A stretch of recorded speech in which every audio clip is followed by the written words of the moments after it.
You, how would you feel about the police and the intelligence services having access to the details of your internet use? For the record, Home Secretary, I find the Cat Protection League website very informative indeed. Also, the government has announced a whole set of proposals which they say will help in the fight against crime. Joe has the details. Yes, Andrew, under the Communications Bill, new powers would be given to the police and security services, but not local authorities. It would enable them to track suspects through the use of emails, websites and mobile phones. They'll be able to reveal such details as the time of communications, the sender, the recipient and the location.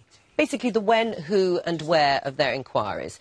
But it will remain the case that they will not be allowed to access the content of emails, texts, mobile phones without a warrant signed by the Home Secretary. Here's what she had to say earlier.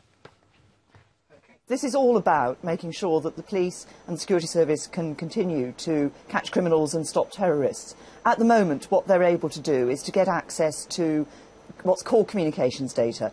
It's the who, when and where of telephone calls, and they have access to that. The police have used it in 95% of serious organised crime investigations over the last decade. Security service have used it in every counter-terrorism investigation, and this is used by the police as evidence to prosecute criminals and to put them behind bars.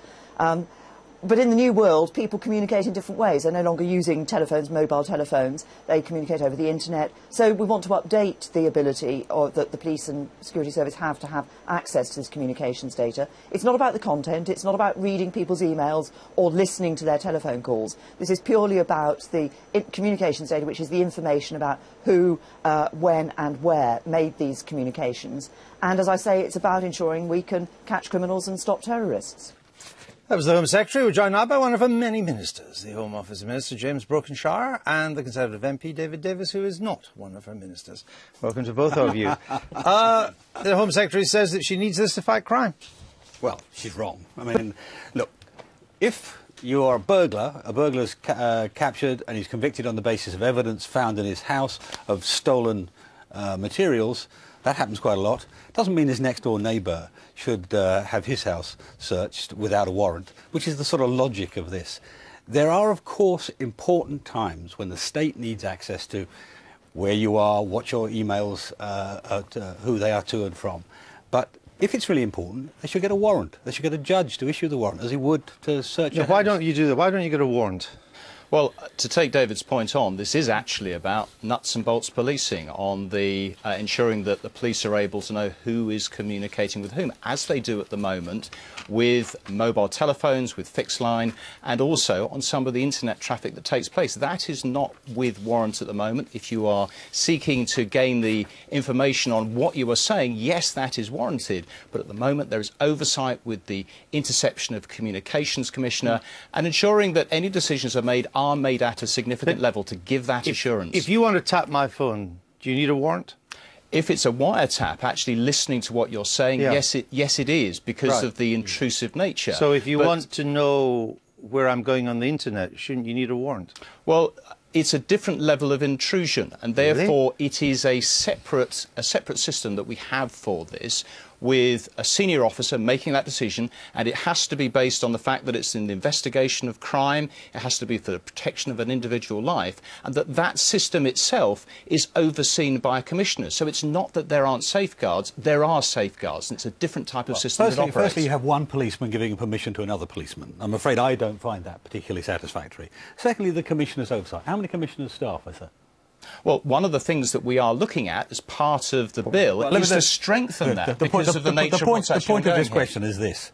In 2010, the last year for which we have the numbers, there were 550,000 accesses. You know, that's an awful lot of terrorists, paedophiles, gangsters, 550,000 in 1 year. But also, it's almost impossible to oversee something like that. And it's so big because there isn't a restraint. There isn't a judge saying, I'm sorry, no, that's too far. That's not relevant. That's disproportionate. And that's the argument you should have. But the point that David makes, and the number was 550,000 last year, but that isn't individuals. If you look at, say, an individual murder inquiry, that may generate 1,000 requests. You need to put it into context as well that there are 18 40 million individual phone subscriptions and around 129 billion texts each year. And so what we're saying is that as we live our lives online increasingly, so do the criminals, and therefore as technology changes, we need to reflect that in the tools that are available to the police to be able to prosecute. 2 points.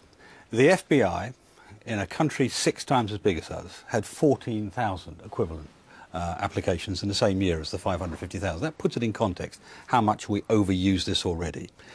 Secondly, other countries, Germany, the Czech Republic, they tried to introduce even the old system before bringing in emails, and it was struck down by their courts because it was such an intrusion on privacy. Where you are, who you're calling, in fact, to a very large extent, where you are almost every minute of the day is given by this data, and I'm afraid it is excessive. It shouldn't be that the state should interfere and intrude in our lives this much, as was said by David Cameron and the Shadow Home Secretary and the Shadow Attorney General when this was government policy under Labour and we were the opposition. Let me ask you to a couple of things. First, what guarantee do I have that you're not reading my email? Well, a number of things. The law itself provides that under our draft bill that nothing constitutes that interception. That would be an offence, and nothing we are doing in the proposals that have been published today do that. There's but also governments break the law. What guarantee have you got? Well, that if you've got access to my emails so that you know when I'm sending it and to whom I'm sending it, how can I be sure you're not reading it as well? Well, let me just clarify on the fact that it isn't government that would be holding that information. It would be the individual phone and communications providers. And therefore, there are safeguards in place around that the data, under the Data Protection Act, to ensure that's held securely. And then separately, requests have to comply. They have to be based on that it's solving crime, that it is about protecting life. So my safeguard against oversight. Let me get this right. My safeguard against you reading my emails is Google? No, it's not. Well, you just said it was the ISP provider. The safeguard is the law that's there, the commissioners that operate around this, and the fact that they will be doing further audit, and further examination of that work. And ultimately, if you break the law, that's a criminal offence to actually misuse that information. Okay, second could send question. somebody to prison as a consequence of that. Second question. Could I now give you a list of browsers on the internet, which I'm sure most criminals will quickly get to, which will scramble my ISP address, will make it impossible for you to find out who I am and who I'm sending it to? Or shall I give you a range of apps called VPNs, virtual protocol networks, which you can't break? Actually, Andrew, you make the case very clearly as to why government needs to change. But all why the bad we guys do... will use this stuff. But the point is that 95% of all organised crime cases that come to court have a communications data element there. That capacity is eroding. Let's pick one. 7-7. We're talking about terrorism. They use phones. And of course we did track down what they were, but we didn't know who they were because they were prepaid, cash-bought phones. The ones that drug dealers use. The ones that drug dealers use. You can do the same with emails. You go to, you either hack somebody else's Wi-Fi or you go to an internet cafe. You use an instantly created email identity, no contact to anything else. The ways around this are legion. All right. The people who will be caught by this are the incompetent and the innocent. Obviously, I'll give you the final word, but I want to, I guess it's been very... What do you make of it all? I have to say it's a bit like, looking at the debacle about Jeremy Hunt on the previous clip. That bad? It was, I think it's the greatest privilege. I grew up believing it was the greatest privilege that anybody could be accorded to represent their country in Parliament and their constituents in Parliament. And I look at things like that and I think, my God, they live in a parallel universe. I'm out there sweating myself to pieces, paying the 50% tax, creating jobs, which is more than anybody in that chamber has ever done, most of them.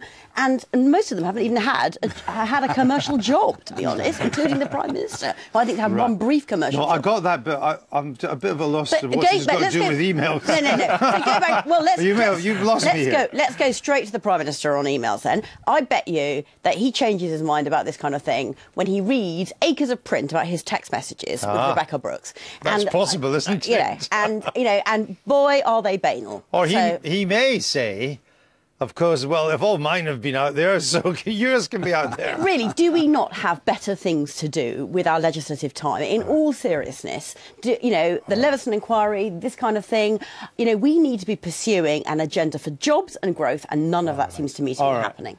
I'm going to give you the final word. Thank you for the final word on this. I appreciate it. If you promise not to read my emails. No, well, the point is we're not reading your emails. And ultimately... Do you promise? I do promise, personally, Andrew, I won't be reading your emails. So you could privatise it to somebody else. That was just No, actually, no, we're very... I'm only teasing you. Make your final point, Minister. But my final point is that this does matter. And I absolutely hear the points about liberty and freedom. That's why this draft bill that we published today has significant safeguards in it. But ultimately, doing nothing is not an option, because the ability for the police to do the ordinary stuff about bringing bad guys to justice will be eroded unless we take action. Just before where are we in the legislative process on this? What stage has it reached? Yeah, a long way to go.